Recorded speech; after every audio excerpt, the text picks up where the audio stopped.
Okay, Miss Lodegaard, Yes. how are you today? I am here, and that's a plus. It is amazing. So, we're really going to miss you being away because we've had so much We have fun. had lots of fun. I know. So, I've heard so many stories and know so much about you now. Can you tell our audience a little bit about you? You're from Michigan. I am from Michigan. Yeah? I lived in a city that had been incorporated in the 1800s, Uh-huh. and when I got there, it was all men on the city council, Oh, and there had never been a woman that had ever been on the council, Wow. let alone be a mayor. Oh heavens, no, not a woman. So all that was is a red flag for me, and so I ran for to be on city council, and I won. And then they started, you could find it was a medium-sized town, but they were all talking, and they would go down to the bar, and that was right across from where I lived. Oh, so you had a bar. What was the name of the bar? Log Jam Bar. The Log Jam. And the man next to me was a barber, and he would walk across the street to the bar without looking either way. He just had a straight angle that he was there. He would go in the front door.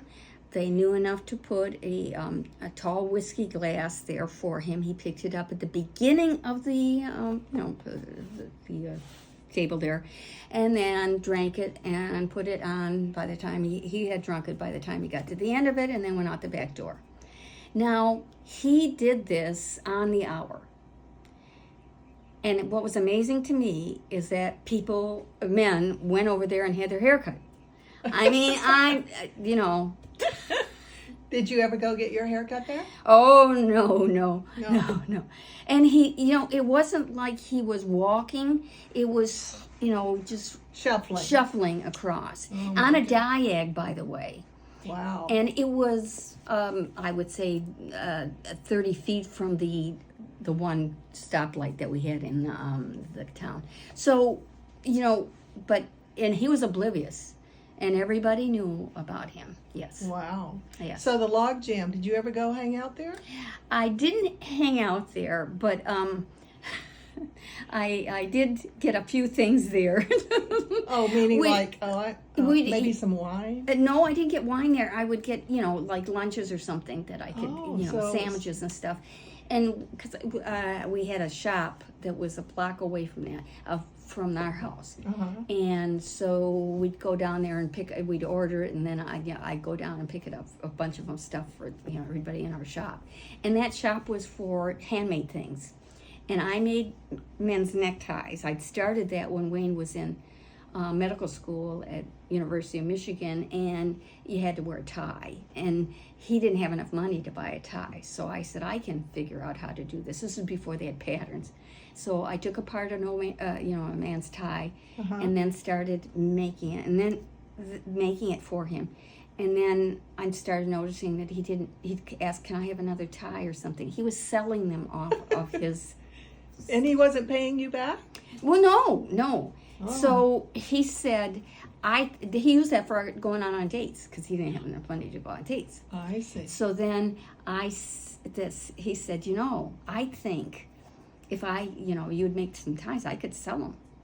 So we're not married or anything at this point. We're just going out. Wow. So I made some little stickers up that, the things that said, made by Wayne and Linda. Aww.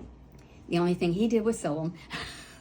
Although he liked to go with me to pick out materials. So then we started going to we went to Chicago and saw his brother there. But then we could get materials that you couldn't get around here. Nice. And then he had a briefcase, and they thought that he was some real, big shot there, because he always carried around a suitcase with him. And then he made it so that he could open it up like this instead of just like that. So, and then they had all the ties there, and he sold ties complete. That was our money that we kind of lived on. Wow. And so we decided to get married. I mean, as long as Might we as gotten well. along, with this, and so I continued to make, and they were Wayne and Linda ties, and you had to have a Wayne and Little. They were a little, wider at the time. So. I see. So back to got off track here. So Yes, back to I'm the log jam. So and all of a sudden you were on the city council. I decided, they said they had never, it had been incorporated in the 1840s, and they'd never had a woman on the council, period. So I said, that's not going to work. So I ran, and I got on city council, and then I saw who the men were, and after about a year and a half or 2 years, I decided to run for mayor, and then I won that. Nice. And that mayor was pretty good. Is that what the guy said? Yeah. Oh, how'd that go? What did he say? That one's pretty good. Oh, so you got reelected. When I was running, I would run unopposed. Now, wow. And So what's the coolest thing you did as a mayor? I think that the city bought a building, and then and made it, improved it. We improved the parking there, and I was reelected unopposed Nice. every time after that.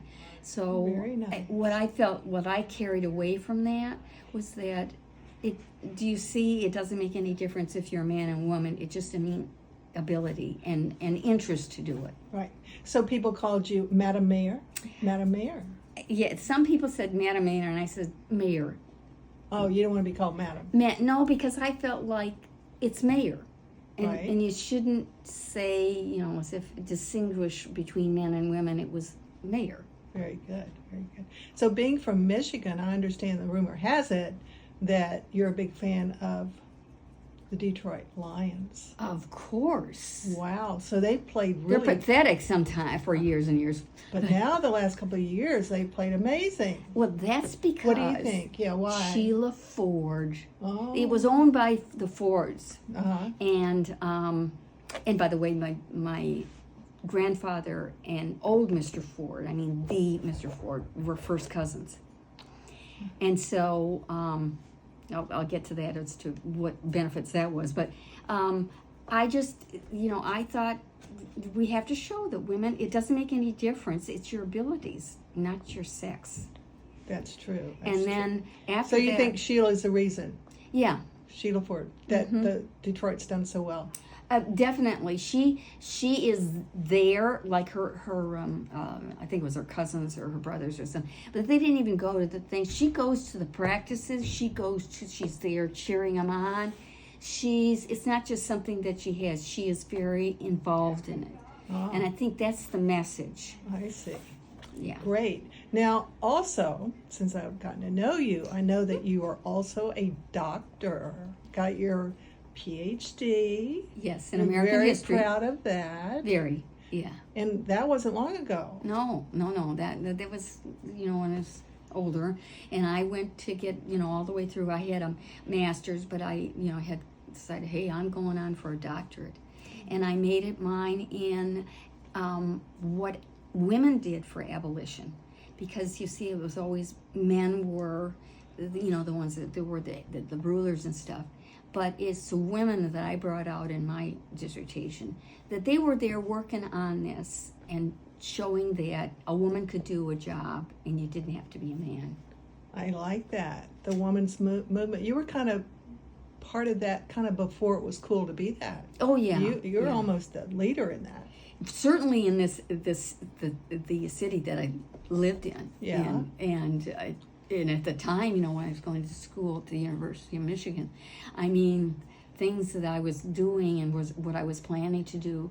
I wasn't going in for home ec or anything. I was in. I was into history, American history. Yeah. And I don't know, why would women want that? And that's all we could do. Yeah. So, but also know that you were also quite the homemaker.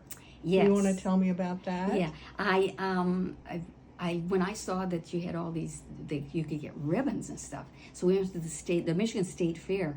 It was Detroit was near Dearborn, and so I started. And the first year, I got blue prizes for jam and jelly. So I decided I'm going to go all out. So I would all summer long go picking various fruits, make the jam, and then as many as I could make up, I would make up the various varieties. I'd go pick it, bring it back, get all of this. Then I wanted to expand into cooking the baked goods. I would cook all night long preparing what I needed to take to the fair. Wow. And then I won, I think, one year about 30 some ribbons. And mainly, there were a few third place, but most of them first and second. And then they put a restriction on it because there were so many people who complained, and so you could only have 10 entries. Now this really bothered me. Wow. So what did you do? Well, I continued to give 10, and I got a lot of things, but I was really offended because I thought if you're foolish enough to all summer long be picking fruits and vegetables and then stay up all night, I would stay up all night cooking, and then and take it into the state fair, which took about an hour to get to the place. But if you were that dumb, that you should be able to, do that. But I guess there were too many complaints about me. Oh gosh. So you just quit? I did. After I had many ribbons. I had them all up on of course I'm going to put them up. I had them all around my kitchen. Nice. So what a busy woman. Now, you were doing that at the same time you were mayor? Yes. How did you do all that? Well, I was and I had a shop, and I made men's neckties. Now, Wow. I made the men's neckties for Wayne, because my husband, I was dating him at the time, and they had to wear ties, and he didn't have any money. He didn't have that much money. I said, I can do this. This is before they had patterns for them. So I cut a part of a tie and started making them. And of course, you made them a little bit bigger. And then he kept losing. He didn't have them. And I asked, he said, well, people buy them off of my neck. They want them. And they said they all want to have a trink line tie. So this was at the University of Michigan, medical school. And so you had to have a Wayne tie. And so then I started having Wayne and Linda ties was on the tag of it, and he would carry around with him on rounds and stuff like that, when he was in the hospital, and then opened up the case, and people would be men would be buying the things. Very, very innovative. Yes, and then when we were on TV for that, nice. And I guess I was I can't remember the lady that was kind of sort of interview. Well, I took up a half hour explaining, exactly how you made the ties, what you did. I can't imagine you doing that, right? No, I can't either. Yeah. And so I kind of took over the show. Yeah. Yeah, you tend to do that, yeah. Well, gosh, we've been together now a year and a half.